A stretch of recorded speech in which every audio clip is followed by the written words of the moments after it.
नमस्कार मित्रों, आज मैं बताना चाहूँगा कि स्त्रियों के कुछ शरीर को देख करके, पुरुषों का भी है वो बाद में लूँगा, तो पहले स्त्रियों को का देख लेता हूँ, फिर पुरुषों का बताऊँगा।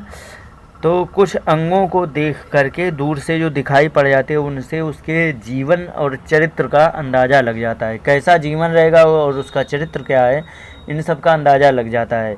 और ये सारा का सारा ज्ञान स्कंद पुराण का है।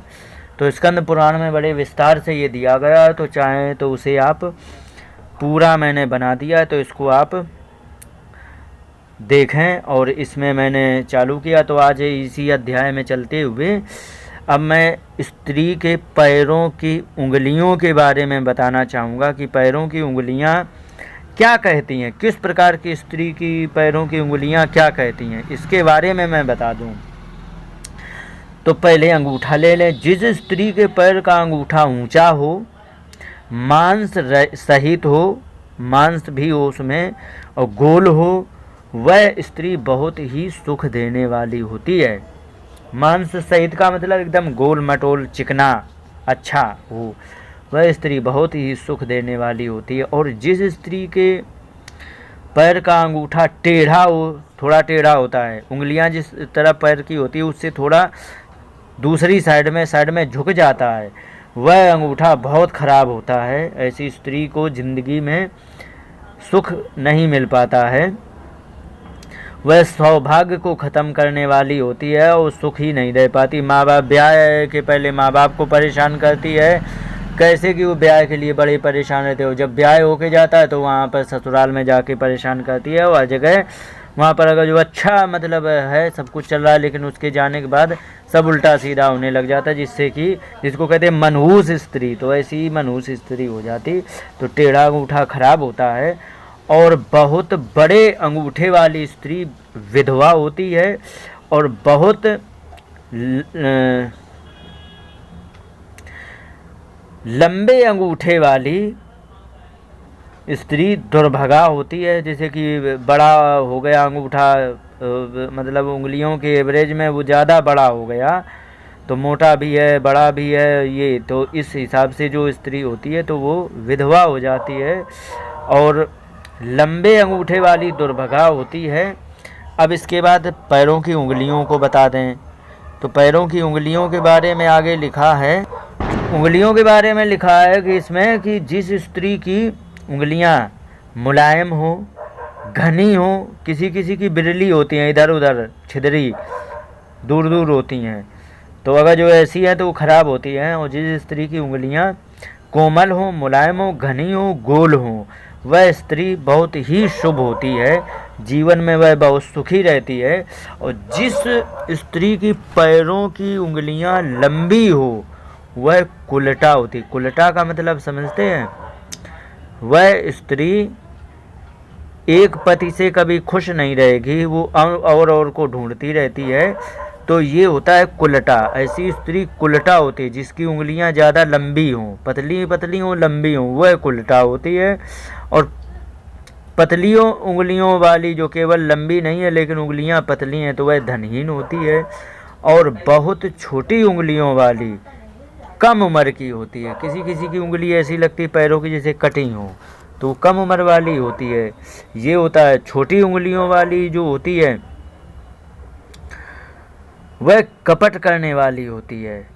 तो इस प्रकार से इसमें है। तो ये बहुत अच्छा ये अध्याय है। और जिसकी उंगलियां चपटी हों, चौड़ाई हो लेकिन चपटी जैसी हों, ऐसी उंगलियां वाली दासी होती। और छिद्री उंगलियों वाली दरिद्रणी ही होती है। बताया था ना कि दूर दूर जिसकी उंगलियां होती हैं, तो पैर की उंगलियां देखो कभी भी आपस में चिपकी नहीं होती, दूर दूर फैली होती हैं, तो वह दरिद्रणी होती है। और पैर की उंगलियां एक के ऊपर एक चढ़ी हो तो वो सबसे ज़्यादा खतरनाक होता है। तो वह स्त्री बहुत से पतियों को मार करके स्त्री, और फिर वो अकेले विधवा रहती है। आगे बड़ा रोचक वर्णन किया गया, बड़ा अच्छा वर्णन है। आगे ये कहा है, एक बात को छोड़कर कि बड़ा रोचक आगे है। आगे ये बताया है उसमें कि अगर जो कोई स्त्री चलने में उसके धूल उड़ती हो, तो धूल उड़ने से क्या है कि वह स्त्री व्यभिचारिणी होती है, वैश्या होती है, और पिता, नाना, पति, इन तीनों कुलों का नाश करने वाली होती है।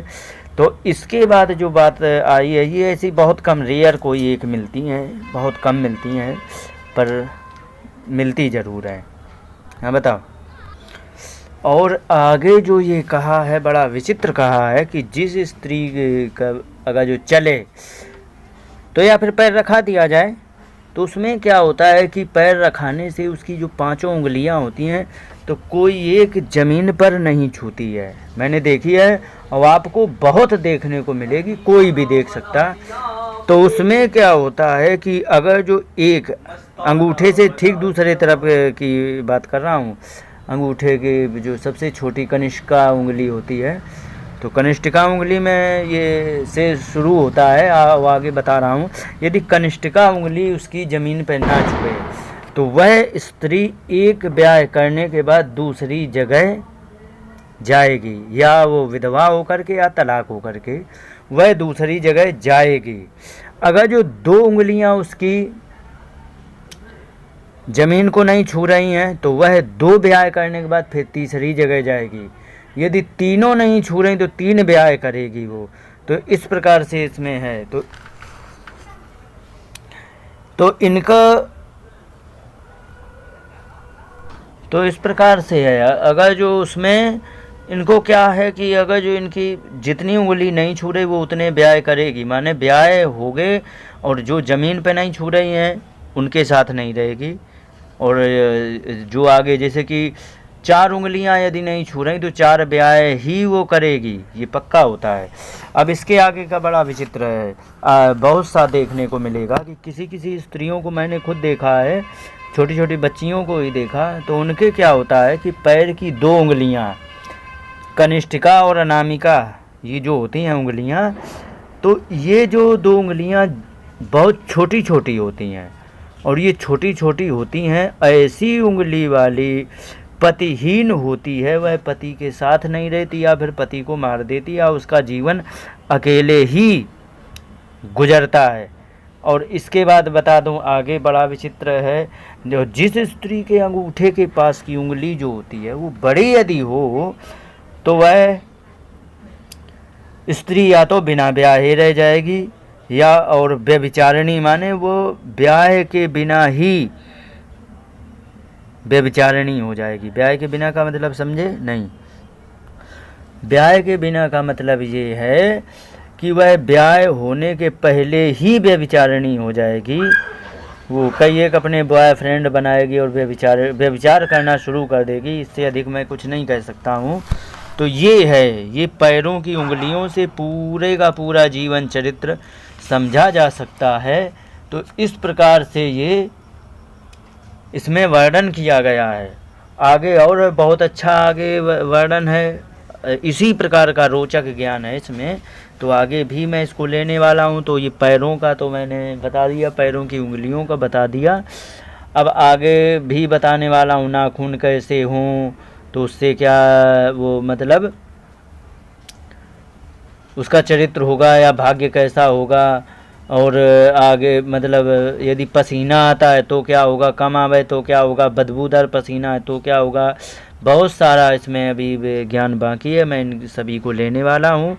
तो इन सभी को सीखने समझने के लिए चैनल सब्सक्राइब करें। पूरे का पूरा ज्ञान बड़ा ही काम का है और सबका आप आसानी से पहचान सकते हो। ये मेरा ज्ञान नहीं है, ये सारे का सारा स्कंद पुराण का है ज्ञान।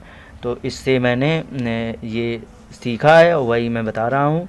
और यदि किसी के पास स्कंद पुराण हो तो उसमें काशी खंड है, उसमें स्त्री लक्षणम आता है या स्त्री जातकम आता है। तो इस प्रकार से स्त्री जातकम जहाँ चालू होता है तो उसमें ये सारा दिया गया है। तो इसको सीखने के लिए चैनल को सब्सक्राइब करें। और मैं एक बात और बता दूं, जैसे कि कोई व्यक्ति घर में है और उसका वास्तु दोष है तो किस प्रकार से निवारण करेंगे, या वास्तु दोष रहित घर बनाना चाह रहा है तो क्या करे, तो उसको सब सीखने के लिए हमारे चैनल में पड़ी हुई है वास्तुशास्त्र की प्लेलिस्ट, तो उसको आप खोल करके या उससे आप सीख सकते हो। बड़ा ही रोचक ज्ञान है, बड़े काम का ज्ञान है और जीवन को बदलने वाला ज्ञान है, भाग्य को बढ़ाने वाला ज्ञान है। यदि इसको भी आप यदि सीखना चाहो तो वास्तुशास्त्र भी सीख सकते हो। इन्हीं शब्दों के साथ बात को विराम देते हुए नमस्कार, जय हिंद।